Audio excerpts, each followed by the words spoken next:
What's up, guys? Welcome to Care Coach Lead. This is Andrew Frezza, and today we're going to be talking about how to dissect programming and thinking about programming in terms of the 5 key movement patterns. So I'm going to tell you guys what those 5 key movement patterns are. Spoiler alert, they're on the screen behind me if you're watching this on video.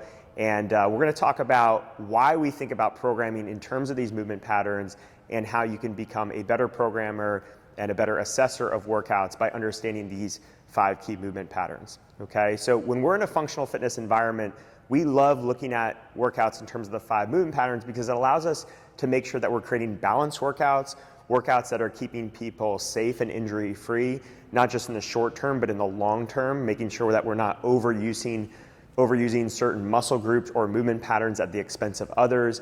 And it allows us to create complementary workouts that are fun and effective as well when we combine complementary movement patterns as opposed to a lot of the same movement patterns over and over again. And if you guys have come through fitness in a bodybuilding perspective, you know that bodybuilders think of muscle groups as their primary way of assessing programming.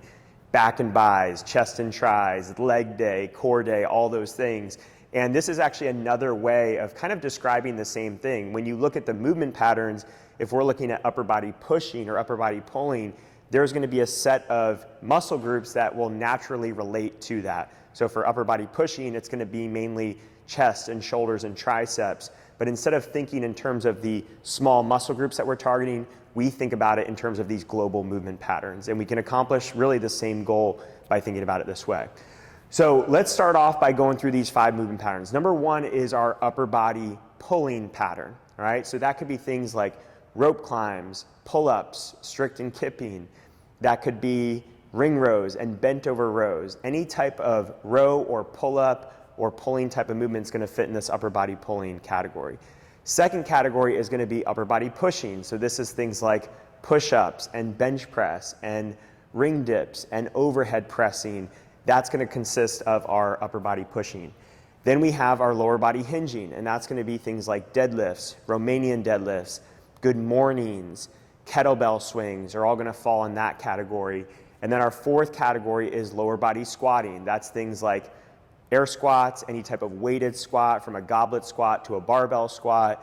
That's going to also be any type of single leg squat, like a step up or a lunge or a split squat, also going to fall under the lower body squat. And then finally, we have the core and carry category. And this is things like hanging knee raises or toes to bar, sit-ups, planks, all variations of planks, hollow and tuck holds, Russian twists are all going to fall into this core and carry category. And when you're creating workouts, there are going to be some movements that may not fall perfectly into any of these 5 categories, specifically ones like cardio movements. So think jump rope, running, rowing, biking. They may not fit perfectly into these categories, but when we're talking about these 5, we're mainly looking at strength training and the volumes that we're attacking. And we find that those other movements don't really contribute to overuse in volumes the way that these types of weighted movements or bodyweight movements might do so. Okay, so now once we understand those 5 key categories and we're designing our programming, we can actually go another layer and look at some of the different types of movement patterns that fall within these. The first subcategory that we're going to look at is unilateral versus bilateral movements. So take that squat example, lower body squatting or knee flexion category. You have bilateral movements like an air squat or a back squat or an overhead squat, but then you also have single leg or unilateral movements like a step up, a lunge, or a split squat. And we want to have a balance of both. We want to be able to attack areas that may be weaker than others. And if someone has an imbalance from right to left, you're not going to develop that imbalance through bilateral training. You're only going to actually further that imbalance usually through bilateral training because people will naturally skew towards their stronger side. So in order to overcome that, you want to incorporate unilateral or single leg work to be able to work on that imbalance and start to get people even from right to left.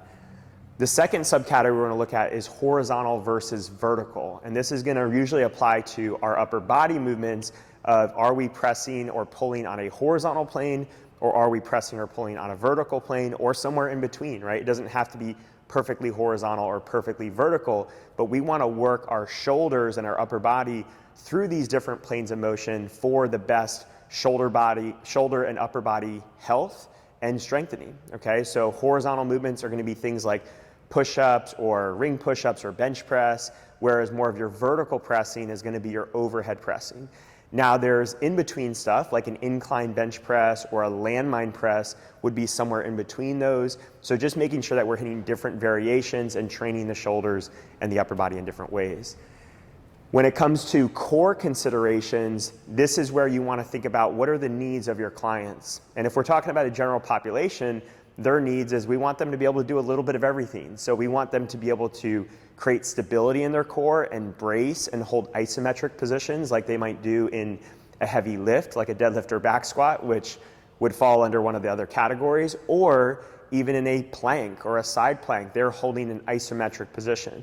We also want to get them to be able to flex and extend their spine. So that could be something like a sit-up, that could be something like hollow and Superman work, where we're moving the spine and we're intentionally flexing and extending. Or it could be rotational work or anti-rotational work where we're doing med ball throws or Russian twists where we're purposely rotating through the spine, which is kind of a different pattern than those other two. And this is really important with baseball players, golfers, any type of unilateral athlete that's going to be doing rotational stuff needs to be training that in the gym in a controlled setting if they're going to be asked to do it in life or performing at a high level on the field somewhere.